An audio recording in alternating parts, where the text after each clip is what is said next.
Segala hanya bagimu Tuhan. Terima kasih buat kebaikan Tuhan yang menolong kami hingga sampai saat ini. Engkaulah Tuhan dan Raja kami yang menolong hidup kami hingga sampai saat ini. Biarlah Tuhan oleh kemurahan-Mu, oleh kebaikan-Mu, kami semakin hari semakin meninggikan nama Tuhan, memuliakan nama Tuhan. Sebentar Tuhan kami akan menikmati firman Tuhan yang hidup. Oleh karena itu Tuhan, biarlah hati kami penuh dengan sukacita, penuh dengan damai, karena kami yakin dan percaya firman-Mu yang mengubahkan hidup kami. Biarlah firman-Mu menjadi rema dalam hidup kami, supaya kami semakin hari semakin bertumbuh dalam Tuhan. Supaya kami sama seperti karakter Kristus. Terpuji Yesus yang baik, biarlah yang ada di grup ini Tuhan, mendengarkan firman Tuhan ini penuh dengan sukacita. Terpuji Yesus yang baik, haleluya, amin. Amin. Shalom bagi kita semua. Shalom. Shalom, shalom. Shalom, shalom, shalom Bang. Shalom. Puji Tuhan, dan saya sangat bersyukur kepada Yesus Kristus yang memberikan kesempatan bagi saya untuk melayani kita pada malam hari ini melalui ibadah Zoom dan penata layanan Bapak Dr. Bandar Penggabean memberikan kesempatan kepada saya, suatu kemurahan Tuhan saya ada sampai saat ini. Oleh karena itu, Bapak Ibu, teman-teman semua yang ada di grup ini, sebelumnya perkenalkan nama saya Parhehean Rezeki Purba.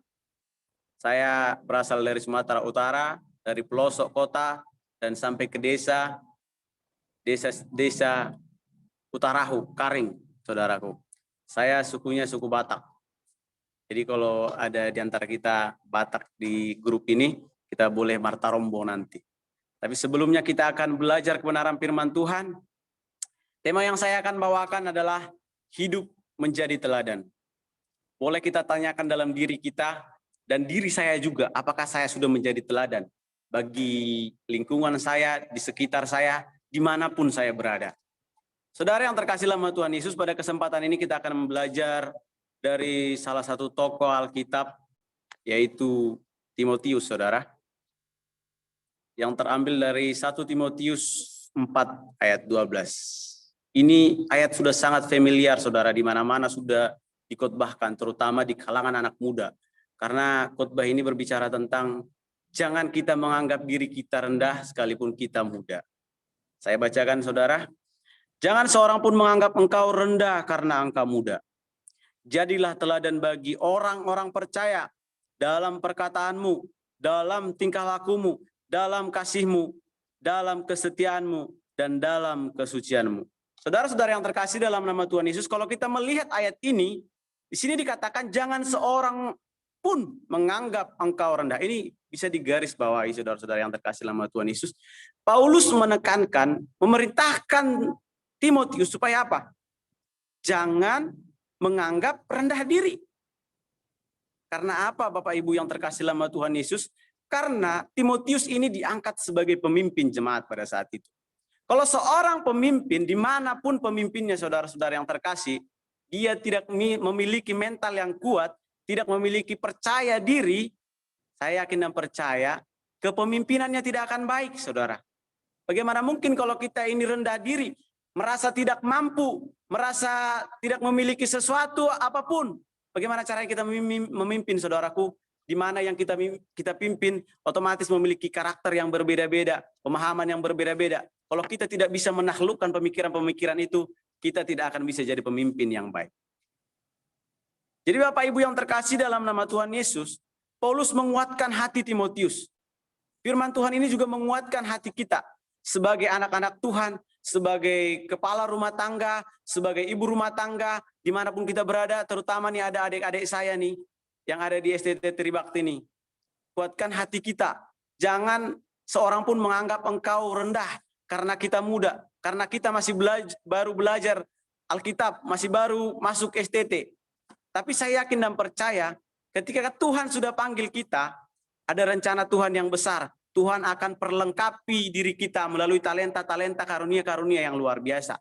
Dan untuk memuliakan nama Tuhan. Tetapi Bapak Ibu yang terkasih dalam nama Tuhan Yesus Kristus, kalau kita melihat ayat ini, kenapa Paulus mengatakan, Timotius, kamu jangan rendah diri dong, karena sekalipun engkau muda. Tetapi apa Bapak Ibu? Bagaimana caranya kita tidak rendah diri? Bagaimana caranya mental kita tidak jatuh di hadapan sekeliling kita, di hadapan banyak orang, dan bahkan kalau kita sebagai pemimpin? Caranya apa? Caranya yaitu memiliki karakter yang benar. Bagaimana mungkin kita bisa menjadi teladan bagi orang lain kalau mulut kita, perkataan kita belum benar, caci maki masih sering keluar dari perkataan kita, tingkah laku kita tidak benar. Bagaimana mungkin orang lain bisa meneladani hidup kita kalau karakter kita tidak baik? Yesus itu bisa menjadi teladan dalam hidup kita karena dia memiliki karakter yang luar biasa. Sehingga kita mau, saya juga belajar supaya sehari ke depannya saya juga rindu untuk memiliki karakter seperti Kristus yang luar biasa. Supaya apa? Supaya kalau kita kita beribadah ada gunanya. Kalau kita setiap hari setiap hari ibadah, tetapi karakter kita tidak berubah, pertanyakan bagi diri kita.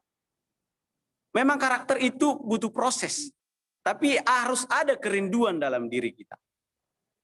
Bapak Ibu yang terkasih dalam nama Tuhan Yesus, mengapa Timotius harus menjadi teladan bagi orang percaya?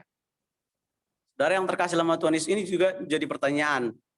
Kenapa Paulus menekankan kamu harus jadi teladan bagi orang-orang percaya?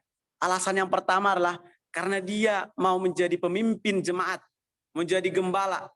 Saya yakin dan percaya tantangan Timotius ini sangat berat. Kalau kita melihat dari 1 Timotius, 2 Timotius, tantangan yang dimiliki oleh Timotius itu sangat berat Bapak Ibu. Dia harus menghadapi para penatua-penatua, para penyesat sekalipun, para ibu-ibu. Bayangkan saja dia memimpin, dia masih muda tapi dia harus mengarahkan jemaat yang sudah berpengalaman. Dan bahkan di dalamnya juga ada para ahli Taurat. So pasti sangat bertentangan juga dengan pemahaman yang dimiliki oleh Timotius. Tapi tetap dikatakan Paulus, kuatkan dan teguhkan hatimu. Jangan kamu dianggap rendah. Terutama diri kita sendiri. Jangan kita yang menganggap diri kita rendah. Kalau orang lain bisa menganggap kita rendah, gak apa-apa. Tetapi harus ada tekad dalam diri kita. Saya ini bukan gampangan. Ada Kristus dalam diri saya. Kristus telah memilih saya. Kristus telah memberikan kemenangan kepada saya. Oleh karena itu Bapak Ibu yang terkasih dalam Tuhan Yesus, yang selanjutnya, mengapa Paulus menekankan Timotius harus jadi teladan bagi orang-orang percaya? Alasan yang kedua Bapak Ibu, karena sekalipun sudah percaya, tetapi karakter harus dikikis terus menerus atau diproses supaya sama seperti karakter Kristus. Jadi Bapak Ibu yang terkasih dalam Tuhan Yesus, sekalipun kita sudah Kristen lama dan bahkan kita baru mengenal Kristus, saya yakin dan percaya kita tidak secara spontan berubah secara karakter. Kita tidak berubah. Kadang-kadang kita juga bisa marah, kadang tingkah laku kita kurang benar. Tapi saya yakin dan percaya pertobatan kita harus secara radikal. Kita harus sungguh-sungguh mengenal Tuhan. Tapi saya yakin dan percaya karakter kita sehari harus benar-benar diubah bersama Kristus. Baik melalui ujian yang kita hadapi, baik melalui sekeliling kita, baik melalui keluarga kita, anak, istri, dan yang anggota-anggota yang kita pimpin. Itu yang mengikis karakter kita supaya semakin baik ke depannya. Jadi Bapak Ibu yang terkasih dalam Tuhan Yesus, banyak orang yang mempertanyakan saya ya, saksian sedikit. Kamu tamat STT kok kamu nggak langsung gembala? Kamu tidak langsung memiliki jemaat yang besar? Seakan-akan percuma kamu sekolah teologi. Jadi Bapak Ibu yang terkasih dalam Tuhan Yesus, terkadang itu mematahkan semangat saya untuk melayani Tuhan. Tapi ada yang menguatkan hati saya. Kenapa Bapak Ibu? Saya yakin dan percaya ketika Tuhan tempatkan saya di sebuah STT, ada rencana Tuhan yang besar. Dan saya melihat bagaimana perubahan hidup saya. Mungkin dulunya saya seorang supir angkot Bapak Ibu. Kalau karakter supir angkot dengan yang sekarang so pasti berbeda, jauh berbeda Bapak Ibu. Dulunya saya itu cari uang itu rajin sekali. Tapi tujuan saya cari uang ini apa? Tujuannya apa? 1, mabuk-mabukan. 2, menjudi. Dan bahkan setoran nggak sampai kepada orang tua. Kalau ban habis masih minta uang dari orang tua. Tetapi sekarang Bapak Ibu, bukan saya memuji diri saya. Tetapi itulah bukti bahwa ada rencana Tuhan yang besar dalam hidup saya ketika saya ada di sekolah STT Tribakti Indonesia. Semakin hari saya nggak ada rasa ingin main judi lagi, rasa tidak ingin mabuk-mabukan lagi. Itu suatu proses yang diberikan Tuhan kepada saya. Kalau sekilas orang melihat, nggak ada perubahan dalam diri Purba. Tetapi saya percaya, perbuatan saya yang dahulu sudah banyak diubahkan oleh Tuhan. Sama halnya kita semua yang ada di Zoom ini. Ketika orang lain melihat kita banyak menghakimi kita, seakan-akan tidak ada perubahan dalam hidup kita. Tetapi saya yakin dan percaya, ketika ada kemauan kita, kerinduan kita, Tuhan bisa ubahkan kita. Bagaimanapun sifat kita. Itu yang saya alami Bapak Ibu. Jadi saya masuk ke STT ini, dulu saya bingung. Kenapa Tuhan bawa saya ke STT ini? Kenapa harus dari supir angkot dulu? Dari berandalan dulu, dari hidup nggak benar dulu, masuk ke sekolah teologi. Teman-teman saya yang dulu itu heran lihat saya, kenapa kamu jadi pendeta?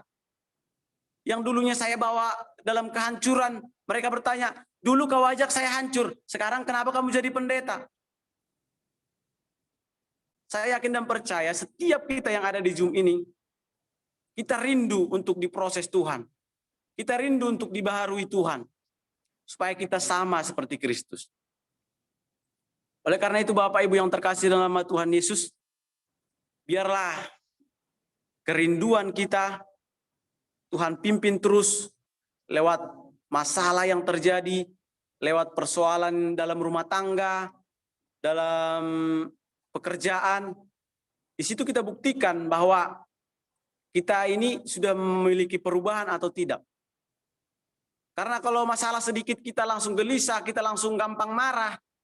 Seperti khotbah Bapak John Melki, Pendeta John Melki kemarin mengatakan, kita harus tahan uji. Bapak Ibu yang terkasih dalam Tuhan Yesus. Ujian itu bisa mengubah karakter kita.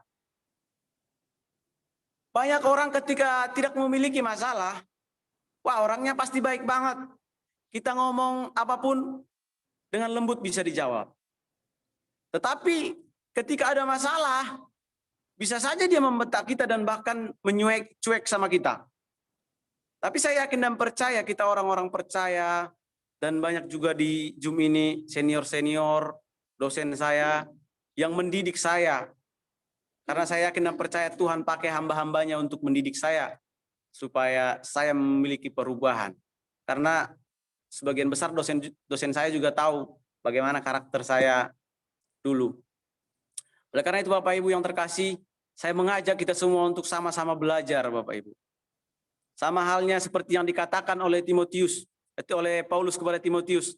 Mari belajar, mari jadi teladan dulu bagi orang percaya. Mari jadi teladan dulu dalam keluarga kita. Bagaimana mungkin kita bisa mengubah dunia ini? Mengubah orang-orang di sekeliling kita. Lingkungan kita sendiri kita tidak bisa ubah melalui cara hidup kita. Ya toh? Mulai dari diri kita sendiri dulu. Kalau mungkin kita masuk dalam suatu perkumpulan, kita tidak mendapati suatu teladan. Saya yakin dan percaya ada rencana Tuhan supaya kita jadi teladan di tempat itu. Oleh karena itu, Bapak Ibu yang terkasih dalam Tuhan Yesus, mari kita sama-sama belajar. Supaya kita sama seperti karakter Kristus. Karena itu yang dirindukan oleh Tuhan. Jadi saudara yang terkasih dalam Tuhan Yesus, melalui firman Tuhan ini, alasan utama saudara, supaya kita harus jadi teladan bagi orang percaya dulu, yaitu apa? Kenapa kita nggak harus langsung jadi teladan dulu bagi orang-orang yang tidak mengenal Tuhan? Karena itu visi dari Tuhan Yesus. Kita harus jadikan semua bangsa murid Kristus Yesus. Kenapa kita nggak langsung dari situ? Kenapa nggak Paulus langsung tekankan kepada Timotius, kamu harus jadi teladan bagi orang percaya? Karena yang dipimpin jemaat. Pemikiran orang kalau udah jemaat udah pasti baik. Tapi dari sini kita bisa belajar, yang di dalam gereja belum tentu semua memiliki karakter yang baik. Tapi saya yakin dan percaya di dalam gereja semua rindu untuk memiliki perubahan. Oleh karena itu Bapak Ibu yang terkasih dalam Tuhan Yesus, alasan utama kita atau gereja harus jadi teladan bagi orang percaya, yaitu kita memiliki kekuatan yang besar Bapak Ibu. Ketika dalam keluarga kita sudah menjadi teladan Bapak Ibu, kita akan gampang mengubah sekeliling kita. Bagaimana mungkin kita mengubah sekeliling kita Bapak Ibu kita anak berantakan. Tetapi kalau dalam keluarga sudah memiliki karakter yang benar, sudah menjadi teladan, orang lain pasti melihat kemuliaan Tuhan dalam keluarga itu. Dalam gereja juga seperti itu. Bagaimana mungkin kita bisa mengubah lingkungan kita? Secara apa Bapak Ibu, kalau gereja kami itu dikelilingi orang-orang yang belum percaya. Saya yakin mereka ini tidak akan memiliki perubahan melalui gereja kami kalau gereja kami ini tidak ada jadi teladan. Jadi saya yakin dan percaya gereja juga harus menjadi teladan dulu supaya apa? Mengubah sekeliling. Oleh karena itu Bapak Ibu yang terkasih dalam nama Tuhan Yesus, ketika kita sudah memiliki kekuatan yang besar, kita membuat suatu dinamika yang besar, ledakan yang besar. Orang melihat Kristus ada di gereja Pentakosta, orang melihat gereja, melihat karakter yang benar, melihat teladan Kristus di dalam keluarga Pak John Melki misalnya seperti itu. Jadi Bapak Ibu yang terkasih dalam nama Tuhan Yesus, mari kita, baik gereja, baik rumah tangga, baik STT, mari kita sungguh-sungguh mengenal Kristus. Mau dibentuk oleh Kristus supaya memiliki karakter yang benar. Karena saya yakin dan percaya ketika kita sudah menjadi teladan semuanya di gereja Bapak Ibu, kita akan menggenapi firman Tuhan. Kita adalah terang dunia. Boleh dibaca dalam Matius 5 ayat 16. Saya akan bacakannya seperti ini isinya Bapak Ibu. Ini sudah ayat sangat familiar. Matius 5 ayat 16. Demikianlah hendaknya terangmu bercahaya di depan orang, supaya mereka melihat perbuatanmu yang baik dan memuliakan Bapamu yang di sorga. Jadi Bapak Ibu yang terkasih dalam Tuhan, tujuan utamanya apa?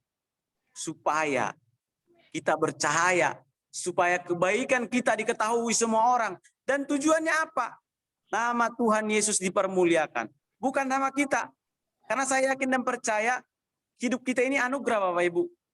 Tidak ada yang layak pujian bagi kita. Tapi pujian hanya untuk Kristus yang hidup.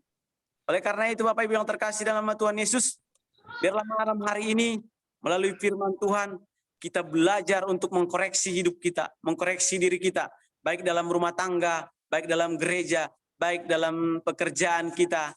Apakah kita sudah jadi teladan? Oleh karena itu mulai dari malam hari ini, mari kita minta pertolongan dari Tuhan supaya kita memiliki karakter yang benar, memiliki prinsip hidup yang benar. Saya mau berdampak bagi orang lain, saya mau bercahaya, kebaikan saya diketahui oleh semua orang, dan nama Yesus Kristus dipermuliakan.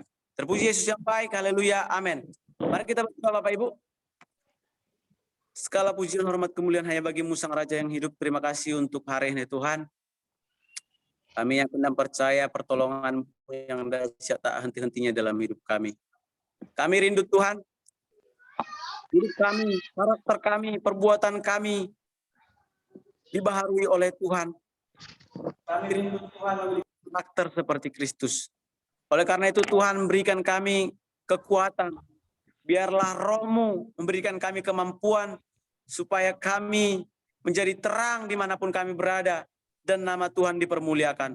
Terpuji Yesus yang baik. Haleluya, haleluya. Amin. Haleluya, haleluya, haleluya. Terpujilah nama Tuhan. Mana firman Tuhan yang disampaikan oleh hambanya, Pendeta Parayan Rejeki Purba. Supaya kita semua menjadi teladan. Kita bercermin dan belajar bagaimana Yesus menjadi teladan bagi gereja, teladan bagi keluarga, dan teladan bagi kita semua umat-umatnya dimanapun kita berada.